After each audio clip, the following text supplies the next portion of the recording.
Hi, this is Rob Solt and Elizabeth Bolduc here, and we're here to talk to you about parties in the workplace and also leaves. We're coming to you from the 19th floor, high atop of the PNC building today to talk about these fascinating issues. And you probably are thinking, well, why do we need to talk about this, or why do we want to do that? Well, think about this a little bit. This is the time of year. We have Memorial Day coming. We have the 4th of July. Every company you can think of is having a golf outing. You're going to be going to fireworks. You may be renting the Sandpiper for a trip.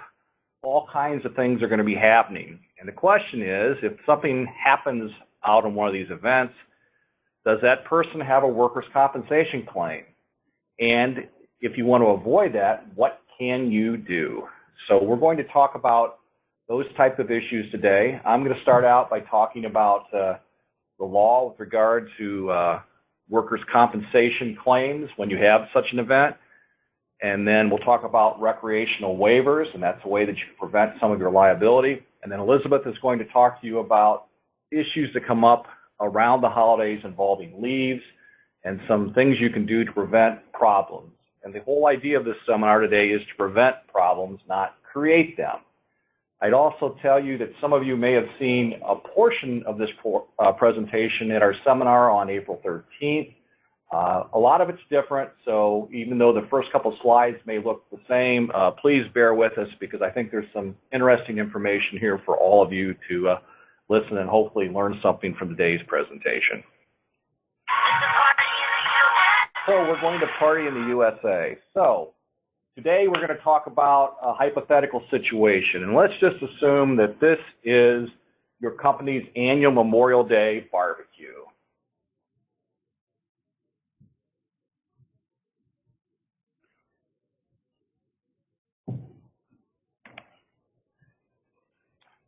And you have a cookout that's going to begin at 3 o'clock this afternoon or on that Friday. Your normal office hours are 5 o'clock, but your employer, being the magnanimous employer they are, they're going to close early. They've rented the shelter house at Olander Park, and they're going to have that till 7 o'clock. This is a free, non-mandatory event, but is there really such a thing as a free, non-mandatory event? I don't know, but there is going to be guaranteed fun and an open bar. So guess what? Not too many people are going to miss the event. You decide to attend the event and you sustain a concussion during a sack race. And here's what happens.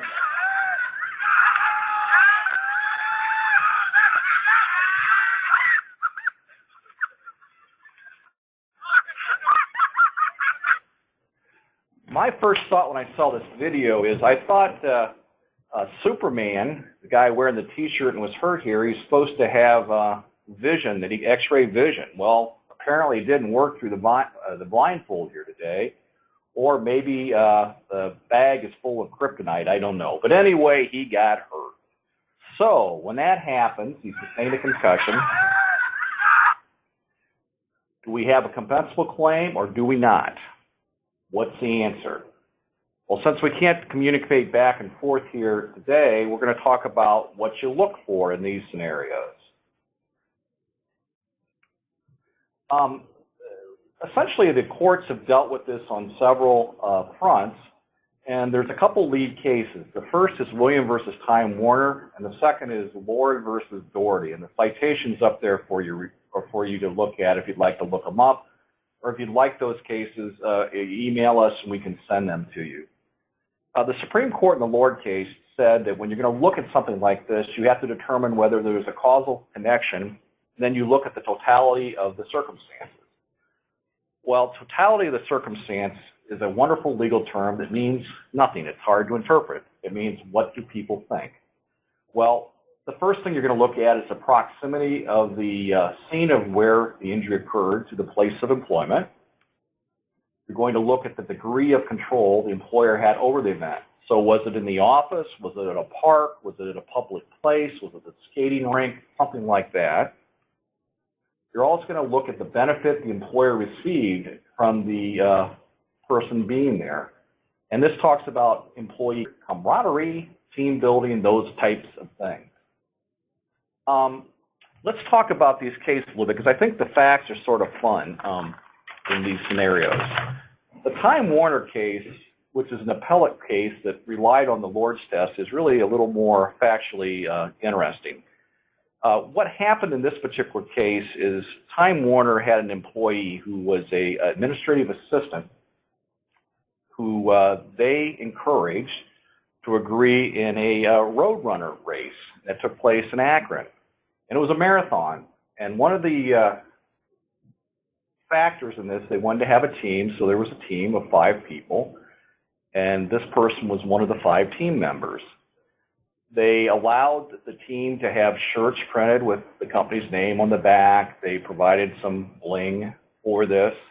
They allowed them to meet on company time to discuss the strategy for the race and prepare for it. They didn't pay them for the race, but they allowed them to meet and get together. Well, this particular individual ran her 7.2 miles, and guess what? Her feet hurt. And she was diagnosed with tendonitis and synovitis. Now, my feet hurt just thinking about running 7.2 miles, but hers actually hurt, and there was a medical condition. So the court in this particular case had to decide whether this was a compensable injury, because there was no waiver signed in this scenario. And what they looked at, and I think it's probably illustrative of what happens in our system, is they looked at all the factors, and as this claim came before the Industrial Commission, a district hearing officer disallowed the claim. A staff hearing officer allowed the claim. The employer, Time Warner, appealed this matter to Common Pleas Court and filed a motion for summary judgment saying, hey, look, we did some of these things, but the purpose of this was not to benefit us or to promote team spirit or anything else. There's no evidence of that whatsoever. And the Common Pleas Court agreed and granted a motion for summary judgment. This went to the appellate court, and the appellate court agreed with the Common Pleas Court and said, look, the employer is doing a nice thing as a corporate citizen in this particular scenario, but there is no specific benefit for them. This is a closed case, and I think this could be decided either way, as illustrated by what the Industrial Commission did. So remember, for most of you, once a claim gets allowed to the administrative agency, you're paying money. So that's something to be aware of, and I think that case is very similar to a lot of the things that you would see. Now, there's other factors that you can always look at. One of those is, are you being paid at the time this happened? And, you know, if you're on the clock, obviously that makes the claim more likely to be compensable. Second, did you sign a waiver? And I'm going to talk about waivers here in a little bit, but that's something that's very important. How many other employees participated? Was this the entire company or just 5 individuals? Was it truly voluntary?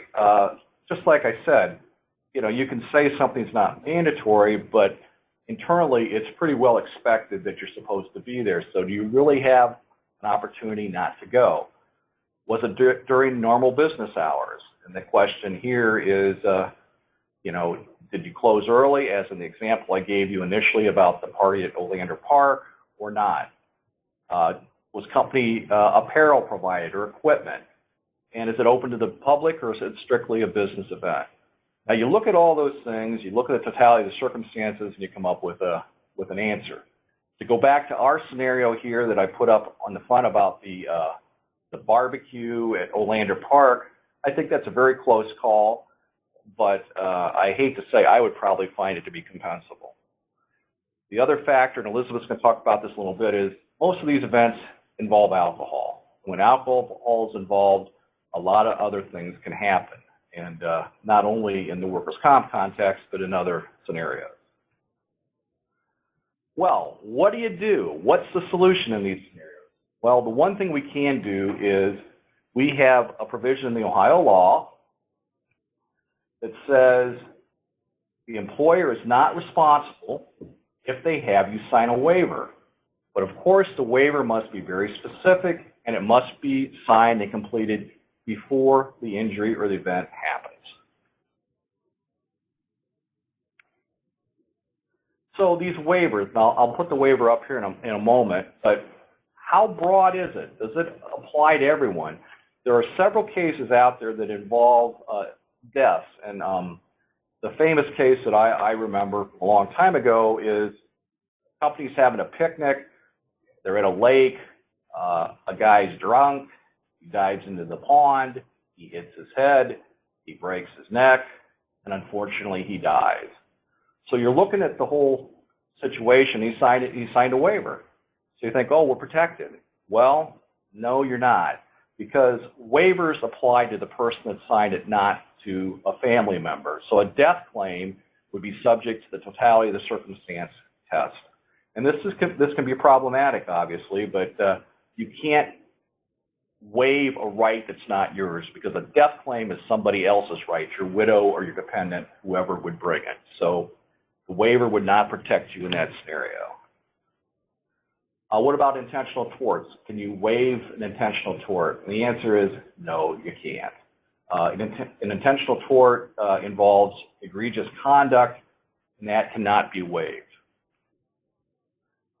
You need a waiver for each event. Well, the waiver, which I'll put up in a moment here, says that they're good for 2 years, but it needs to be event specific. So the prudent, correct answer is you should have a waiver for each event, even if it's a recurrent event. Immunity from tort liability. As most of you probably know, workers' compensation was designed as a trade-off. Instead of having tort liability for negligence, you file a workers' comp claim. So the question is, if you've waived your workers' comp right, are you then able to sue your employer, or your employee sue you for negligence? And the answer is no. You still have immunity under the case law that exists presently in Ohio. Here's the waiver. It's up there for you. It's a form that the Bureau has put together. If you don't have this form, you can get it from the Bureau or send us an email. We'll be glad to provide it to you. A couple provisions here that are important. The waiver must be signed and dated prior to the date of the injury, as I said before. And the waiver is valid for 2 calendar years. I would not rely on this provision without being quite nervous. What you should do in these scenarios is have a waiver signed for each event. If you have a fitness center, I would suggest that you have the waiver and you have them sign a sign-in sheet each time they come in, because if you don't, there's always going to be a question on whether the waiver is valid. Another question comes up, you need to use the Bureau's specific waiver. The answer is no. You can use a different type of waiver that you put together. But remember, this is what the Bureau has adopted. This is what the Industrial Commission has accepted. So it's probably the best way to do it. The bottom line is have your employees sign a waiver before they play on the softball team, they go run in the race for the cure, whatever you may be doing, or you're going on your boat trip down the Sandpiper. Now, I know I'm talking to all of you and telling you this is what you should do. Most of you won't. The practical part of this is most employers don't do this, but this is what you should do, and I would strongly suggest that you do it, especially, as we'll talk about in a minute, when alcohol is involved, because a lot of things can happen that cause major problems. And unfortunately, there is a lot of case law out there where serious injuries have happened and even death. Some examples that we've had recently in this office, ourselves, we've had cases involving the Heart Walk, we've had other races, Celebrity Weight Night. A company is sponsoring that, and somebody falls and hurts themselves. Company fitness programs. You know, you put a gym into your place, and somebody's lifting weights, and guess what? They hurt themselves. Softball teams, we've had broken legs. We got cases involving ice skating where people have broken legs as an instructor, and Christmas parties. All those things are real events. So I would strongly suggest, once again, if you're going to do something like this, which is great stuff to do, it's good for your employees, it's good for you, it builds morale, lots of good things. But the smart thing to do is to have a waiver done. So the bottom line is, yes, it's okay to party like it's 1999, but be smart, sign a waiver. Talk to your lawyer before, not after the party. This will avoid a major hangover. So I hope that all of you will think about this and use waivers and realize that you have liability out there if you don't utilize these waivers. And I'm going to turn over this part of the presentation to Elizabeth, who's going to talk to you about leaves and those things. All right. Hi, everyone. I hope everyone is doing good today and ready for the holiday time. I know I sure am. However, some of you, I think I saw on the list, a lot of you are in operations or human resources. This could be a time that you're pulling your hair out because employees are constantly calling off. So today, we're going to talk about how you manage employees who abuse sick leave policies. So the first group of people we are going to talk about today are just employees who are not protected by any other employment law. We're then going to shift our focus to those employees who are protected by a different employment law. Today, we're going to focus our attentions more on the Family Medical Leave Act. That's typically where we see it the most during holiday time. So we're going to talk about those two camps of people or groups of employees and talk about your rights and how you can kind of manage your sick leave. And then later on, we're going to talk about holiday parties and where you might fall susceptible to some liabilities there and how to mitigate any potential risk of litigation. All right, so how familiar does this scenario sound to you that every Monday or Friday before and after a holiday, your favorite employee, Joe, calls in sick? It is almost guaranteed that he is going to call in sick to have that extra day. So it's obvious to you what's going on here, right? The question remains, are you stuck with an employee that keeps calling off, demonstrates a pattern of this, and what can we do about it as an employer? So like I said earlier, we're going to first talk about those employees who are not managed or protected by another employment law. So in Ohio, we have at-will employment, which means that you can hire, fire, demote any employee for any reason so long as it's not discriminatory. So these are employees that aren't fall under the FMLA. So the first thing you're going to want to do is to create clear call-off policies and procedures. So the reason this is very important is because it clearly communicates to your employees your expectations. In addition, it lays out what their appropriate steps are to calling off. It communicates their consequences of calling off, and it allows them to do so without penalty up into a certain limit. So by having a no-fault attendance policy that you put in your handbook can really set the tone for how your employees handle holiday time. When companies or employers do not have this in their handbooks, we definitely see more call-offs. And we're going to get into it, but there's no way to keep them accountable. The next is to revise old call-offs. So if you're seeing a lot of abuse in your call-off procedures, it's a great time to, revise those policies, see where you can create language that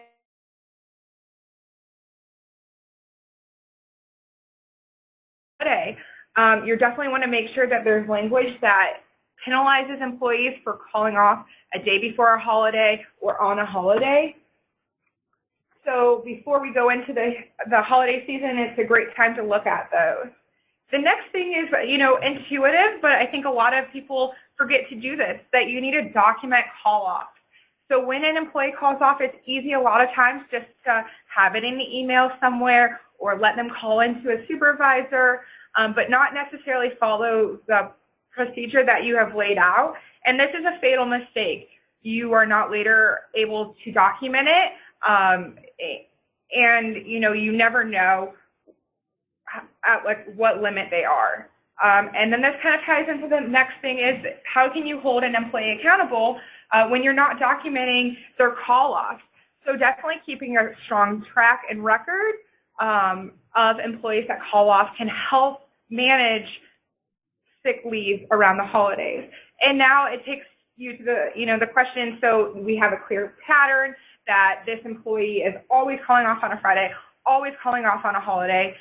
You can have the documents to show that they're abusing the system, and you can separate them if you feel it is appropriate. Of course, you're going to want a flexible policy to allow you to be able to educate employees about this being wrong before you have to take the steps to separation.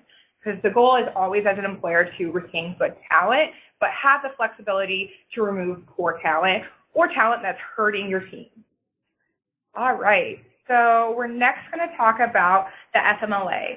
So similar to the tricks and tips we just talked about, many of those come up with FMLA leave. However, because the FMLA regulation is very specific, you need to tread lightly as an employer when you're talking about leaves and the FMLA. So the first question that I get all the time when it comes to FMLA and the holiday is, what can employers do when they suspect an employee is abusing FMLA?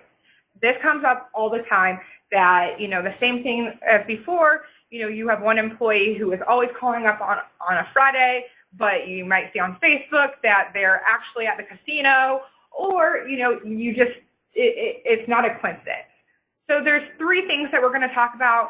I might go a little bit out of order, so bear with me. But the first is tracking. So similar to what we talked before, you need to track your employees' FMLA leave. So you know exactly when they're taking off. This can do a couple things. First, it can identify patterns. And this is something that's very important, and we're going to talk about further today.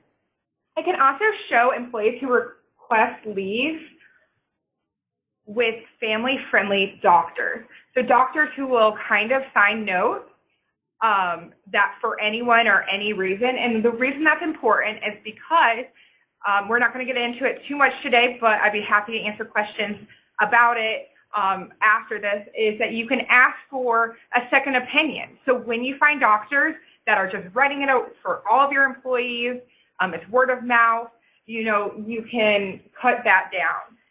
Lastly is to see when employees are taking leaves together. So you can see when departments are taking leaves or friends are taking leave, which might cast doubt on whether the FMLA leave is legitimate or not. All right. So then, getting ahead of myself. So you're also going to want to request their leave to be taken off and follow your procedure. So I always encourage employers to ask for written requests. The reason why this is important is, one, it's a lot harder to lie when you're doing it on paper. It's a lot easier when you're just saying on the phone, I need to take off for FMLA, and hang up the phone. It's a lot harder when you have it in writing and you have to sign the email or sign the note to lie to someone's face. It's always a great policy to have, and it encourages honesty. You also can encourage and mandate, actually, that your employees follow the procedure and policies of calling off.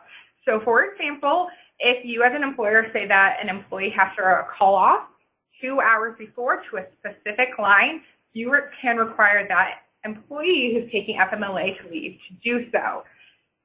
And when they fail to do so, you can take action. And I'm going to make a quick note here. There's a fine line between discrimination and taking action, and this is one of those. So when you're taking action against an employee who calls off based on FMLA and doesn't follow the procedure, you're taking action because they failed to follow the call-off procedure. You're not taking action because they're using their FMLA rights. And that's very important in your language and how you communicate it to your managers and that employee, okay? All right. And then the next is why we are so, encouraging the patterns and tracking, is because when you see a clear pattern of FMLA abuse, you can have that employee recertify their paperwork. Now, as a general rule, employers can only request recertification of a medical condition every 6 months. However, when you have suspicion, such as a pattern, you can request them to certify and recertify, and they have to do so within a reasonable time. Courts say typically around 15 days. You can also give the pattern to a doctor and ask whether that is likely to be the symptom or their health condition. That's another great way to cut on abuse. All right, another common question with the FMLA comes up during holiday time is how you count their leave. So the answer can be a little tricky, but we're going to get through it today. FMLA provides 12 work weeks of leave in 1 year period. So we're going to think about the whole time on work weeks and not hours or not days, but weeks. So the first example is if the employee is off of work based on an FMLA leave for 3 weeks, and one of those weeks falls during a holiday period. In that scenario, because the employee is off the whole entire work week in which the holiday falls, you can count it towards their FMLA entitlement. Now let's switch the example when an employee only misses part of the day or takes an intermittent day during that holiday week. You can count it if they were scheduled on that day. So if they were scheduled on that day and they take the FMLA leave, you definitely can count it. All right, and then the next one is how do you pay an employee who's on FMLA leave? Once again, you just must not discriminate against the FMLA leave, the person who's taking FMLA leave. So basically, you treat them the same as you would treat any employee who is on a non-paid or non-FMLA leave. So as long as you don't discriminate and you're consistent in how you do it, you're safe. All right, so now we're going to talk about the fun stuff, the partying, what to do at the party, how to prepare for a party. So we're turning the season where there's 4th of July coming up, Memorial Day coming up, and then you go into the holidays with Christmas and Thanksgiving. So holidays are great, and company-sponsored events are wonderful because they provide businesses an opportunity to reward and recognize employees for their hard work and show your appreciation. However, they can sometimes create pitfalls for employers to be liable in harassment and other types of claims and litigation. It's important to realize that holiday parties are an extension of the office. So you as an employer have a duty, all the same duties in the office as outside the office during company-sponsored events. So before a company event, you're going to want to take a lot of preventative measures. Some of the great ones to do is to make sure that you're recirculating the company's policies and procedures. So this can come in just reposting it. The invitation to the company event should reiterate that the same rules in the office apply, that you need to respect each other, you need to be professional and courteous to any and all people who are there. You should reference the anti-harassment, so namely sexual harassment typically comes up in company-sponsored events, but also dress code. So I think sometimes you need to, take a step back and, state your expectations to employees. So you might be on the sandpiper, you might be somewhere else. Is the dress code the same, or can they have a different set of standards if they're on the softball team? That the code of conduct still applies, and that you have an anti-retaliation policy. This is important because if there's an event that comes, or if there is anything that happens at the company event, you want your employees to feel safe coming to you, and courts will look at that. You also might want to reiterate your social media policy. Another great thing is to provide refresher trainings to managers and lay out their expectations. So you expect them to lead, and setting an example, not to take employees out afterwards and buy them drinks because that continues your liability. You also want to clarify the purpose of the event, whether it's mandatory, if it's voluntary. Be inclusive, so don't pick a theme that might be offensive to some people, and you're going to want to stick to a guest list. So it is encouraged typically to invite spouses or significant others because it will cut down on the liability typically, especially in sexual harassment. However, you're going to want to stick to the guest list. You don't want to do an open house. You don't want to invite floors, a couple doors down. You really want to make the party pretty exclusive. All right, and then during the company party, there are 3 things you really want to do. You're going to want to encourage your leadership to set the tone. So they need to walk the walk here. I think there's far too many examples where a manager is acting inappropriate at at a holiday party, and then everyone's talking about it, or it makes other people feel uncomfortable at work the following day. So it's really important to take a step back, talk to your managers, what they are supposed to do, and also encourage them to keep an eye on everyone. Their managers at work, they can manage the party too. All right, next is time and venue considerations. So, and we're going to get into it in just a minute, but lunch and breakfast options are always great. They cut down the temptation of drinking too much. It also makes people who are hesitant to go to an after hours at work event more likely to come. You also want to consider your venue. So not having it at the office, but taking it to a country club or a banquet hall and not going to a bar will help limit your liability. The next, we're going to talk about alcohol. So most alcohol is provided at company events, and it's a good thing in moderation. So you're just going to want to monitor consumption. Don't ever have just a full open bar. It's a good policy to have drink tickets. It encourages people from not drinking too much. It also puts liability on if you have third-party bartenders, they can be the one that cut people off, and it doesn't have to be you as an employer cutting your employees off. And also, you should stop serving alcohol way before the event is done. So if the event is done at 7 o'clock, cut back the alcohol at 6. Make it a last call at 6, and that way, employees have some time to, eat some food and kind of get themselves together before they drive home. We're not going to get into that issue today, but it's always a great policy if you're serving alcohol to, encourage Ubers or taxis, or even create accounts, corporate accounts where they can take a taxi home. Definitely as an employer, provide a hotel if you have an employee who is not able to get home. Lastly, you're going to want to provide food and snacks.